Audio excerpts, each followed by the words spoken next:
নমস্কার, আমি সরস্বতী সিংহ। এই গ্রীষ্মের দুপুরে আজকে আমি তৈরি করব চকলেট ফ্লেভারের নারকেল দিয়ে আইসক্রিম। তাহলে চলুন আইসক্রিমটা আমি শুরু করি। তার জন্যে গ্যাসের চুলায় কড়াই বসিয়ে আমি দুধটা গরম করতে দিলাম। আর এর জন্য লাগবে আমার দুটো চকলেট ফ্লেভারের বিস্কুট, নারকেল কোড়া আর চিনি। এরপরে দুধটা গরম হয়ে গেলে বিস্কুটগুলো আমি দিয়ে দিলাম, দিয়ে নারকেলগুলো চিনিগুলো দিয়ে ভালো করে আমি মিশিয়ে নেব। এরপরে দেখুন বিস্কুট দিলাম, এরপর আমি নারকেল কোড়াটাও দিচ্ছি, দিয়ে ভালো করে আমি মেশাবো। এরপর চিনিটাও দিয়ে ভালো করে আমি গুলে নেব।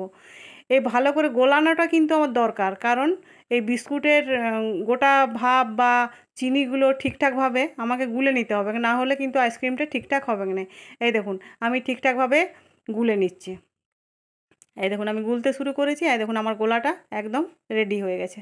এরপর একটা আইসক্রিম মোল্ড নিয়ে আমি এটার মধ্যে এই ব্যাটারটা আমি দিয়ে দিচ্ছি। এই দেখুন কত সুন্দর থকথকে একটা ভাব এসছে। এই ভাবটাই দরকার আইসক্রিমটার জন্যে।